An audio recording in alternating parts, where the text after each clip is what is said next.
happening? I'm Jonas, and this is the House of Hustle. Real topics, real people, real movement. We'll see you soon. All right, man. So after K-State, where'd you go from there? Man, so honestly, so after K-State, you kind of got to figure out why I left K-State. The reason I left K-State, 2011, my family kind of underwent a tragedy. My youngest sister, she was a victim of a double murder.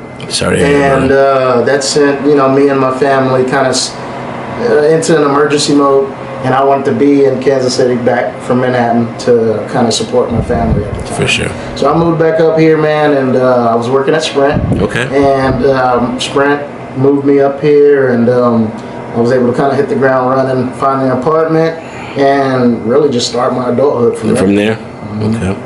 Yeah, man. So sorry about that, bro. Yeah. Oh yeah, man. It's been a tough journey, bro. But the person that did that, he answered for his crimes, and I mean, he actually suffered from some karma himself. Like less than a year after he ended up randomly having a medical issue in the prison cell and losing his life. But it's one of those things where I think it's another reason why I do what I do today.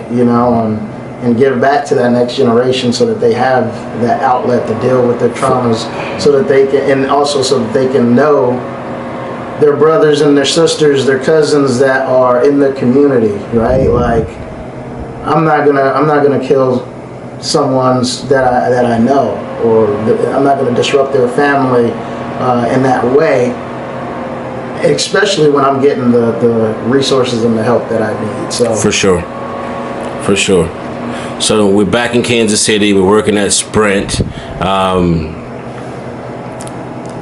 What happened after Sprint? 'Cause I know Sprint went to were you at Sprint when the change happened? When the change happened. To was it T-Mobile? They kind of merged in all the.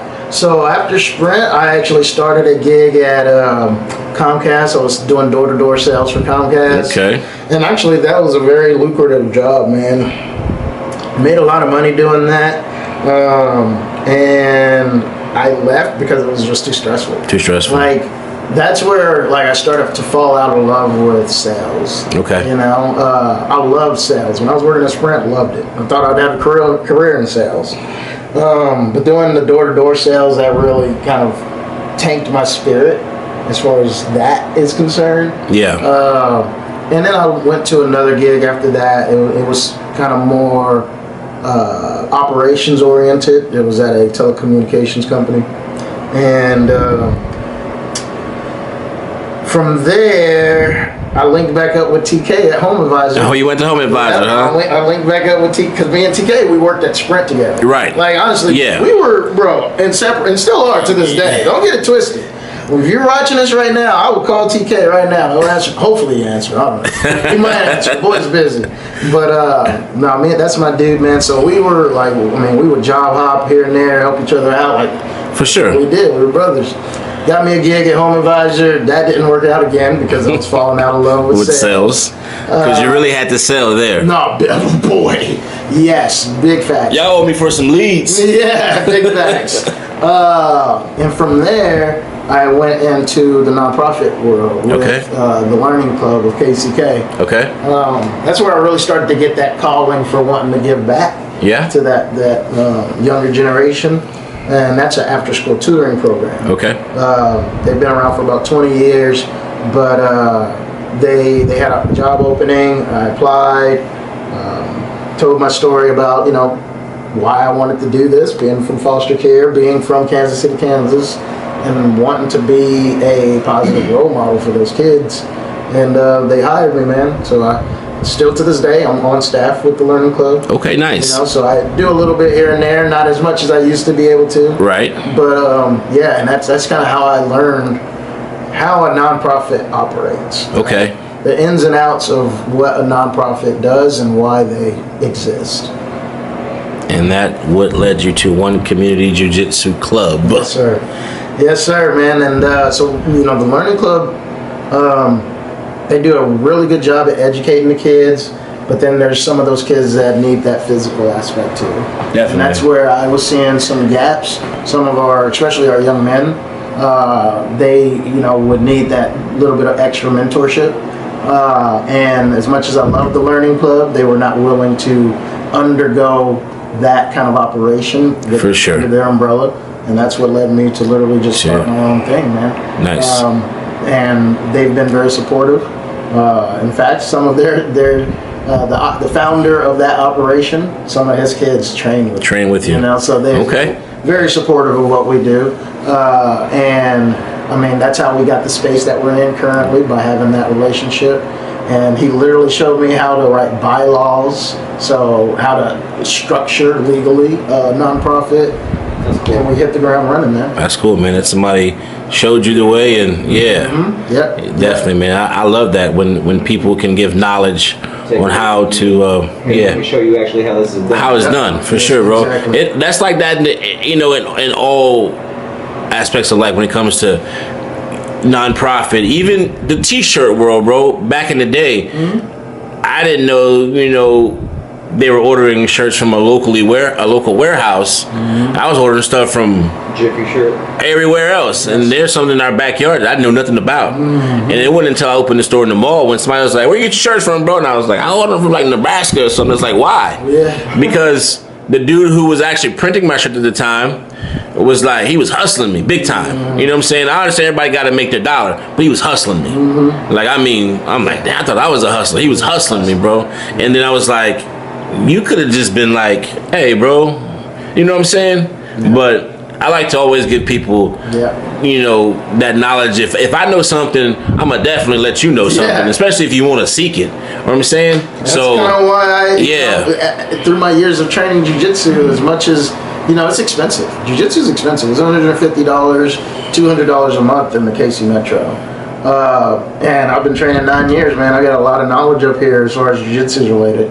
But why would I price out, a single mom with 4 kids? It's hard. How's she going to afford $200 a month for all those kids? It's hard. She can't. She can't. But all the benefits that it offers, right? Like the mental aspects, the physical aspects, the community aspects, the self-defense aspect. For sure. And my favorite is the humility portion, man. Training Brazilian Jiu-Jitsu and martial arts in general literally gives you the open-mindedness to learn other things, right? Like, I'm actually just about to purchase my first real estate investment property. Just because jiu-jitsu gave me not only the community, the network of people that are already doing that, but it gave me the open-mindedness to listen to what they were telling me. Again, like we were talking about Mr. Grabs, the nonprofit executive director for the Learning Club. I was open-mindedness to him wanting to teach me how to set up bylaws, as opposed to being upset that he didn't want my program under his umbrella. Right. Which is a route that, if you ask me, if I was 24, I probably would have taken that route. I would have take my ball home, slam the door, right? But I think, having that martial arts background allowed me to take that step back and be like, all right, man, he's just trying to teach me how to do it myself. Right. Discipline. And discipline's a big thing, man. It ain't easy. No, I'm not saying none of that's easy. None of it's easy. None of this is what I'm talking about. Easy. None of it's easy, bro. None of it. Worth it? Very much. I'm sure it is. Yeah. Anything that's worth it's not easy, bro. No. You can get a lot of things the easy way, and it's just 9 times out of 10 it crumbles, and but it's worth it. Yes, Discipline. Patience, discipline. It's hard, bro. But it's a learned skill that you have to do every day. Every day you have to work on that, because it took me a long time with patience, and then a lot of other things. But yeah, man. How long has One Community Jiu-Jitsu been rolling? So it was founded in February of 2020. Okay. Yep. So in the heart of COVID. right before the shut, like literally 2 weeks before the order to shut down was given. Yeah, and it was like No birthday for you. it was like I didn't know if we were going to be able to train jiu-jitsu ever again. You know? So that was a little bit of a roadblock, but again. The discipline, the patience. For sure. Honestly, that was a blessing in disguise for me. I wasn't quite ready at that time to run like I thought I was. Again, I didn't have the bylaws. I didn't have the infrastructure set up at that point. But that kind of year that it took to, still have conversations about what I wanted to accomplish, some of my goals to my peers, my community, because that's how you get stuff done. People, if you don't learn anything else from this podcast, I promise you, just talk about what you want, right? Open your mouth to people around you. I promise that's how you're going to get things done. It's that simple. That's how we're here, literally. Yeah. That's why we're in this room. Yeah. Open our mouths. Open our mouths, man. That's it. Closed mouths don't get fed. Now, That's it. I think people, take that saying, they kind of overlook it because it sounds cool, but like, what does that really mean, bro? Talk to everybody. You never know until you ask. Bro, this started as a conversation I was having with my wife when we were sitting down watching Netflix. Yeah, that's how it started. And then I had a conversation with a friend on the phone about it. I think I want to do a free jiu-jitsu for KCK, man, because they don't have any jiu-jitsu. And then the conversation just picked up more steam. The more I had it, and the more caliber of persons that I had it with, So anyway, that's how that snowball effect catches, man. It's ridiculous. And then here we are. Yep. All age groups. Everybody. The youngest student is 4. My oldest is 67. 67. That's cool. Yep. That is awesome. Yep, my man Daryl. Never too young, and you're never too old. And in fact, again, talking about the community aspect of jiu-jitsu, Daryl is 67 years old. I'm 34. He is doing private lessons of jiu-jitsu with me, but he is a real estate developer. This man builds multi-million-dollar properties. But he's coming to me to learn jiu-jitsu. But I also get to learn about real estate. For sure. Through the candid conversation, right? Because now I'm not talking to him as Daryl, the real estate investor or developer. I'm talking to him as Daryl, the student, and he's talking to me as Ray, the jiu-jitsu instructor. And we're just kind of sitting there having a conversation, bro. I'm in my gi, he's in his gi, and it's just different dynamic. For sure. The humility you thought. Bruh, exactly. And I love it, man. It's the greatest thing in the world. I'll never stop. That's what it's about. I'll never stop. You got to do what you love, bro. And you found what you love, and that's amazing. That's amazing. You co-ed, right? So it's boys and girls, men, women, dogs, cats, man, whatever. Come train. Whoever wants to rock with you. Come train. Okay. We got a LGBTQ community as well. Okay. Bring your butt behind, man. Come train. Okay. All the excuses are up here, bro. Right. It's all mental. And I'll give people some physical excuses because right now my shoulder is jacked up. My shoulder is jacked up, so I'm taking a little bit of a break. But I will be back. And I think people, need to sometimes get out of here, and get more physical with their body. So you have other instructors who help you as you're physically down right now. Yeah, man. And honestly, probably one of my greatest skills that I have is timing, dude. I have the best timing ever. Even when my ailments are like I'm physically injured. Now, I'm getting a lot of support from the jiu-jitsu community. Like a lot of people, I've put in the work. They're seeing what I'm trying to do. They're seeing what we're building here. And now they're wanting to chip in, as I was begging them to do from day one. Right. I'm thankful that they're here now. What would you tell a young Ray Freeman? Or any I like that. What would I tell a young Ray Freeman? How old? When you needed it the most.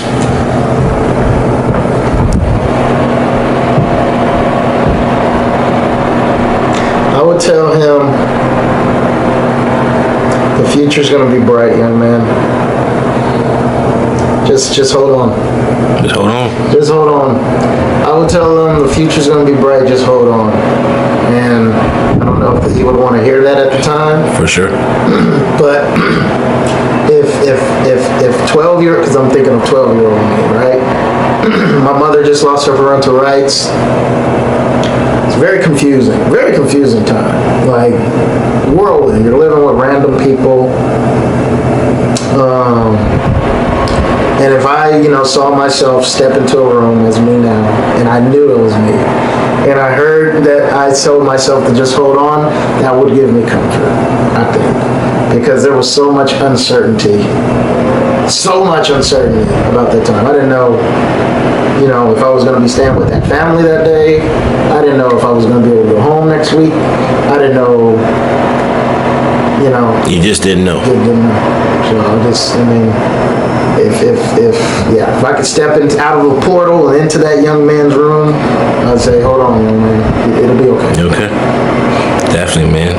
Yeah, bro. Well, I'm proud of you for weathering all the storms and being who you are and a light for the community. And so let the people know where they can reach you. Yeah, man.